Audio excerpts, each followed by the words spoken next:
پارہ نمبر 11 سورہ یونس آیت نمبر 21۔ اعوذ باللہ من الشیطان الرجیم، بسم اللہ الرحمن الرحیم۔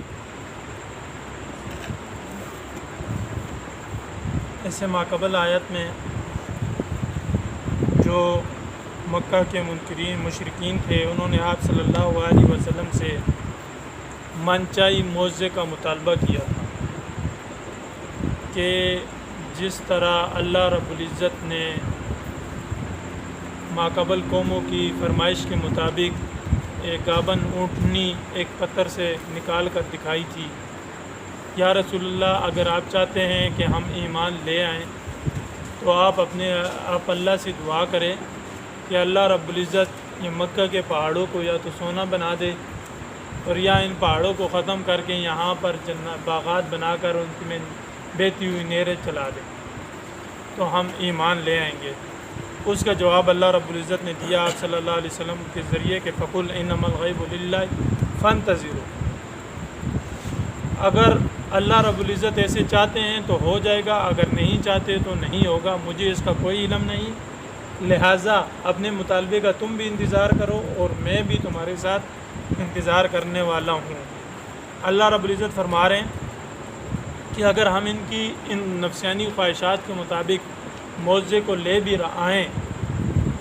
تو یہ مکر کرنے والے ہیں صرف اور صرف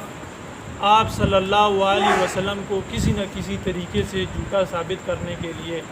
کہ ہم آپ سے ایسی معجزات کا مطالبہ کریں گے اور آپ صلی اللہ علیہ وسلم پورا نہ کر سکیں گے تو ہم اپنی قوم میں جا کر بتلائیں گے کہ حضرت محمد صلی اللہ علیہ وسلم نعوذ باللہ جھوٹ کہہ رہے ہیں، ہم نے یہ مطالبہ کیا اور انہوں نے پورا نہیں کیا۔ لہٰذا لوگوں کو آپ صلی اللہ علیہ وسلم کی ذات پر ایمان لانے سے روکنے کے لیے اس کو استعمال کریں۔ تو اللہ رب العزت فرما رہے ہیں فَإِذْ أَذَقْنَا النَّاسَ رَحْمَةً، اور جب چکاتے ہیں ہم لوگوں کو اپنی رحمت، اپنی نعمتیں، کہ اللہ رب العزت نے ان کو صحت دی ہے، ان کو مال و دولت دی ہے، ان کو اولاد کی نعمتوں سے فرازہ ہے، ان کو اختیارات دیے ہیں، عزت دی ہے معاشرے میں، یہ اللہ کی رحمت ہے جو ان کو ملی ہوئی ہے، اللہ کی نعمتیں ہیں جو ان کو میسر ہے۔ ان رحمتوں کے بعد کوئی مصیبت ان کو چھوتی ہے، ان تک پہنچتی ہے تو اس وقت یہ فوراً اپنے تمام معبودان باطلہ جتنے بت بنا کر انہوں نے اپنے گھروں میں رکھے ہوئے ہیں ان تمام کو چھوڑ دیتے ہیں اور فوراً مکر شروع کر دیتے ہیں، گویا کہ اللہ کی طرف لوٹ آتے ہیں اور اللہ سے مانگنا شروع کرتے ہیں۔ یہ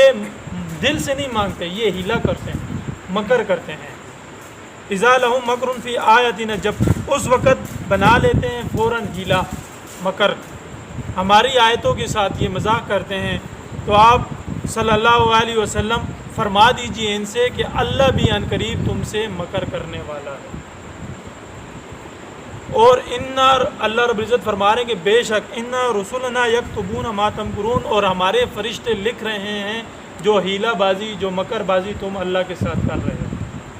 اب مکر کی تعریف کو سمجھیے۔ مفسرین حضرات فرماتے ہیں کہ مکر خفیہ طور پر تدبیر کرنے کو کہتے ہیں، اور ہماری اردو زبان میں مکر دھوکہ اور فریب کو کہتے ہیں، اور اللہ رب العزت کی ذات دھوکہ فریب سے بری ہے۔ اللہ رب العزت کی ذات کسی کے ساتھ دھوکہ فریب نہیں کرتے۔ یہاں پر عربی گرامر کے اعتبار سے مکر بمانا خفیہ تدبیر کے ہے کہ یہ خفیہ تدبیریں کرتے ہیں، اللہ رب العزت بھی ان کی تدبیر کے مطابق ان کے ساتھ تدبیر کرتا ہے۔ تو یہاں پر مکر سے مراد دھوکہ فریب نہیں، اللہ رب العزت دھوکہ فریب سے بری ہیں۔ پھر اللہ رب العزت فرما رہے ہیں کہ ان کی حالت، ان کو توحید کے اوپر دلیل دیتے ہوئے اللہ رب العزت چوتھی دلیل یہاں پر بیان کر رہے ہیں اس صورت میں۔ مختلف طور طریقوں سے اللہ رب العزت چاہتے ہیں کہ یہ کسی طریقے سے ایمان لے آئیں، غور و فکر کرے، تدبر کرے تاکہ یہ ایمان میں داخل ہو جائیں۔ اللہ رب العزت فرما رہے ہیں، اللہ رب العزت فرماتے ہیں کہ هو الذی یسیرکم فی البر والبحر، اللہ رب العزت وہی ذات ہے جس نے تمہارے لیے مزین کر دیا، آسان کر دیا سیر و تفریح کے لیے جنگل، صحرا اور دریاں، سمندر سارے، حتیٰ اذا کنتم فی الفلک وَجَرَيْنَ بِهِمْ بِرِيحٍ طَيِّبَةٍ، جب تم کسی دریا میں کشتی کے اوپر، اللہ رب العزت مثال دے کر سمجھا رہے ہیں کہ دریا میں کسی کشتی کے اوپر بیٹھتے ہو اور کشتی چلتی ہے، خوبصورت تن و تازہ مزیدار ہوا چلتی ہے جو آپ کی طبیعت کو صحت بخشتی ہے، تو آپ اس ہواؤں سے خوش ہوتے ہو، اور اچانک اسی سمندر میں کوئی لہر اٹھتی ہے اور وہی ہوا آندھی کی صورت اختیار کر لیتی ہے، طوفان کی صورت اختیار کر لیتی ہے، اور تم کو وہ گھیر لیتی ہے، اور تمہیں یہ یقین ہو جاتا ہے کہ اب ہم بچنے والے نہیں ہیں، لیکن اسی سمندری طوفان میں ہماری کشتی الٹ جائے گی اور ہم مر جائیں گے، تو فوراً اپنے تمام معبودان باطلہ کو بھول جاتے ہیں جو انہوں نے بت بنا کر جیب میں رکھے ہوئے ہیں، گھروں میں رکھے ہوئے ہیں، اور جن کو یہ پوجتے ہیں، ان تمام کے تمام معبودان باطلہ کو یہ بھول جاتے ہیں، اور اس وقت اس مصیبت کی گھڑی میں، اس مشکل گھڑی میں، اس طوفان کے اندر اللہ کی ذات کے علاوہ ان کو یہ یقین ہوتا ہے کہ کوئی بچانے والا نہیں، کسی بت کو نہیں پکارتے، اور صرف اخلاص کے ساتھ مخلص دعا اللہ مخلصین، مخلص ہوتے ہیں اللہ کو پکارنے میں، صرف اور صرف اللہ رب العزت کو پکارتے ہیں کہ لئن انجیتنا من ھذہ، کہ اس وقت اے اللہ رب العزت ہمیں نجات عطا فرما اس مشکل سے، لنکونن من الشاکرین، کہ ہم ہوں گے شکر ادا کرنے والوں میں سے، ہر قسم کی شرک سے بیزاری کا اظہار کریں گے۔ یہ اس وقت ان کی قول ہوتا ہے، ان کا فعل ہوتا ہے۔ تو اللہ رب العزت فرماتے ہیں کہ جب ہم ان کو اس مصیبت کی گھڑی سے نجات دیتے ہیں، اس طوفان سے ہم ان کو بخیریت نکالتے ہیں، صحرا تک پہنچاتے ہیں، تو یہ پھر جب دیکھتے ہیں کہ ہم نے صحت کی حالت میں اللہ رب العزت نے ہمیں نکال لیا، یہ وہ مشکل گھڑی، وہ اللہ کو پکارنا، وہ تمام چیزیں بھول جاتے ہیں، اور پھر اذا یبغون فی الارض بغیر الحق، پھر دنیا میں آ کر شرارت شروع کر دیتے ہیں، پھر صحت کی حالت میں آ کر، پھر جب ان کو اختیارات مل جاتے ہیں، اپنے وہ نعمتیں جو اللہ نے دی ہوئی ہیں ان تمام پر ان کا جب عبور حاصل ہوتا ہے، پھر آ کر یہ دنیا میں شرارت شروع کر دیتے ہیں۔ بالحق کے بغیر الحق کے، یعنی کہ مفسرین حضرات نے اس کا ترجمہ کیا کہ شرک کے ساتھ شرارت شروع کر دیتے ہیں، بغیر الحق، شرک کے ساتھ، اللہ کی ذات کے علاوہ دوسروں کی جو عبادت کرتے ہیں اس کے ساتھ دنیا میں آ کر یہ شرارت شروع کر دیتے ہیں۔ تو اللہ رب العزت فرماتے ہیں کہ اے لوگوں، جو صحت کی حالت، عافیت کی حالت پاتے ہی دنیا میں آ کر جو تم شرارت شروع کر دیتے ہو نہ شرک کے ساتھ، اس شرک کا، اس ظلم کا، اس شرارت کا وبال تمہاری اپنی جانوں کے اوپر پڑنے والا ہے، اس کے ذریعے تم کسی اور کو نقصان نہیں دے سکتے۔ انما بغیکم علی انفسکم، بے شک اس شرارت کا وبال ان کی جانوں کے اوپر ہے، علی انفسکم، ان کی جانوں کے اوپر ہے۔ مفسرین حضرات نے فرمایا کہ اس سے معلوم ہوتا ہے کہ ظلم کا وبال جو ہے وہ یقینی ہے، آخرت میں اس کا بدلہ، اس کے مطابق سزا تو ملنی ہے جو شخص کسی کے اوپر ظلم کرے گا، لیکن دنیا میں، آخرت سے پہلے دنیا میں اس کو بھگتنا، یہ اس قرآن کی آیت سے ثابت ہوتا ہے۔ اور دوسرا پھر حدیث شریف کا مفہوم ہے، حضرت امی عائشہ رضی اللہ تعالیٰ عنہ فرماتی ہیں کہ 3 گناہ ایسے ہیں جن کا وبال دنیا میں فوراً انسان کو ملتا ہے۔ نمبر 1 ظلم کرنا، نمبر 2 دھوکہ دینا، دھوکہ فریب کرنا، نمبر 3 بدعہدی کرنا، وعدہ خلافی کرنا۔ یہ 3 ایسے گناہ ہیں جن کا وبال، جن کا گناہ دنیا میں، آخرت میں تو ملنا ہی ملنا ہے، لیکن فی الفور دنیا میں اس کو پہنچتا ہے۔ تو اللہ رب العزت فرماتے ہیں کہ یہ جو وبال ہے، یہ جو دھوکہ شرارت کرتے ہیں، یہ دنیا کی زندگی میں متاع الحیات الدنیا، حیات الدنیا، یہ دنیا کی زندگی میں ان کو پہنچے گا، آخرت میں تو ہے ہی ہے۔ ثم الینا مرجعکم، پھر جب یہ مار کر ہماری طرف لوٹ کر آئیں گے، پھر ہم ان کو فینبئکم، ان کو سزا دیں گے ان بدعمالیوں کا، ان شرارتوں کا جو انہوں نے دنیا میں کیا۔ دنیا میں بھی ان کو ملے گا، لیکن جب ہمارے پاس چل کر آئیں گے تو مکمل سزا ہم دیں گے، بما کنتم تعملون، بسبب اس چیز کے جو یہ عمل کرتے تھے۔ انما مثل الحیات الدنیا، یہاں پر اللہ رب العزت ان کو سمجھانے کے لیے مثال کے ساتھ سمجھاتے ہیں کہ دنیا کی زندگی کی مثال ایسی ہے جس طرح زمین سے ہم ایک بنجر زمین کے اوپر پانی برساتے ہیں، اور پانی برسانے کے بعد اس بنجر زمین کو اس پانی کے ذریعے اللہ رب العزت زندگی عطا فرماتے ہیں اور وہ سرز و شاداب اگتا ہے، زمین اگتی ہے، فصل تیار ہوتی ہے، تو دیکھنے والا اس تمام فصل سے، اس زمین سے اگنے والی چیزوں سے انسان و انس، تمام انسان اور جانور، مما یاکل الناس والانعام، تمام انسان اور جانور اس سے مستفید ہوتے ہیں، اس سے کھاتے ہیں۔ اور جب زمین پکڑ لیتی ہے اپنی مکمل رونق کو، اپنی مکمل زینت کو پکڑ لیتی ہے سور،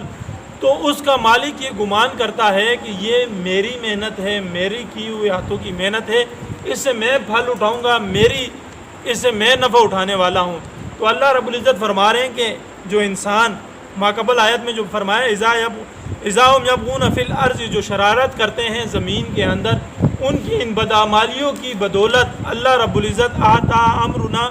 لے آتا ہے کوئی اپنا حکم، لیلاً او نہاراً، دن کو یا رات کو، فجعلنا حسیداً، تو بنا دیتا ہے اسی سرسبز و شاداب کھیت کو کٹا ہوا کھیت، اجڑا ہوا کھیت، یعنی کہ وہ ایسے ہو جاتا ہے کَأَلَّمْ تَغْنَ بِالْأَمْسِ، گویا کہ وہ کل اس جگہ پر وہ سرز و شاداب کھیت تھا ہی نہیں۔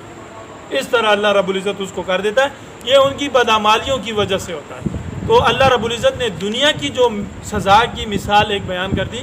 کہ وہ پھلتے پھولتے ہیں اور یہ گمان کرتے ہیں کہ یہ ہمارے ہاتھوں کی کمائی، ہماری اپنی محنت ہے، لیکن ان کی بدعمالیاں، جو ظلم کیا انہوں نے، بدعہدی کی، دھوکہ فریب کیا، جو شرک کیا، ان کی بدولت اللہ رب العزت ان کو ایک عروج تک پہنچا کر اچانک ان پر زوال لاتے ہیں، اور وہ ایسے ہو جاتے ہیں گویا کہ کل ان کے وہم و گمان میں بھی دیکھنے والوں کے یہ نہیں آتا کہ وہ کل ایک سرسبز و شاداب اور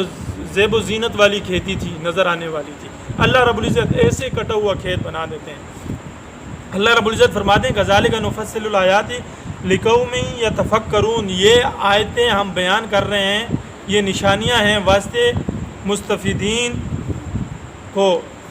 جو اس میں غور و فکر کرے گا وہی مستفید ہوگا اس سے، یہ ان کے لیے نشانیاں ہیں۔ واللہ یدعو الی دار السلام، اللہ رب العزت نے ایک علل اعلان پوری دنیا کی انسانیت کو دعوت دی ہے۔ واللہ یدعو، اللہ رب العزت پکارتا ہے تمام انسانوں کو دار السلام، دار السلام سکون والے گھر کی طرف۔ مفسرین حضرات فرماتے ہیں کہ حدیث میں جنت کے 8 نام بتلائے گئے ہیں، اور ان 8 ناموں میں سے حضرت ابن عباس رضی اللہ تعالیٰ عنہ فرماتے ہیں کہ ایک نام جنت کا دار السلام ہے، کیونکہ جنت میں ہر شخص سکون کے ساتھ رہے گا، اور سکون کے مطلب یہ ہے کہ نہ کسی قسم کا رنج ہوگا، نہ غم ہوگی، نہ جنت میں بیماری ہوگی، مکمل سکون ہوگا۔ اس لیے اللہ رب العزت نے جنت کا دوسرا نام دار السلام بھی رکھا ہے۔ اور اسی طرح دوسری وجہ اس میں یہ بتلائی ہے مفسرین حضرات نے کہ جنت کا نام دار السلام اس لیے رکھا ہے کہ فرشتے ہر وقت اللہ رب العزت کا سلام انسانوں کے اوپر پیش کرتے رہیں گے، سلامتی اللہ کی طرف سے آتی رہے گی، اس لیے اللہ رب العزت نے جنت کو دوسرا نام دار السلام رکھا ہے۔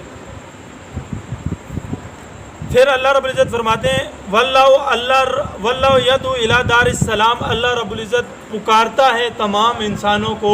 سلامتی والے گھر کی طرف۔ وَيَهْدِي مَن يَشَاءُ، اور ہدایت دیتا ہے اللہ رب العزت جس کو چاہتا ہے، الی صراط مستقیم، طرف سیدھے راستے کے۔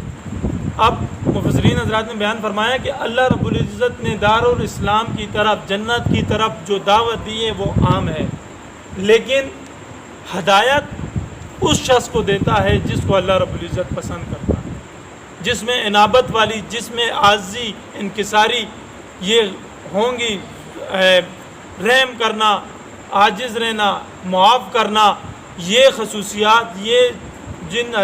میں ہوگی، وَيَهْدِي، اللہ رب العزت ایسے شخص کو ہدایت دے گا، اور صرف ہدایت نہیں دے گا بلکہ اس کی ایمان کی حفاظت کریں گے دنیا میں بھی اور آخرت میں بھی، اور آخرت میں اللہ رب العزت الی صراط المستقیم، یہی سیدھا راستہ اس کو دار البقاء، دار السلام تک پہنچائے گا۔ اللہ رب العزت عمل کرے۔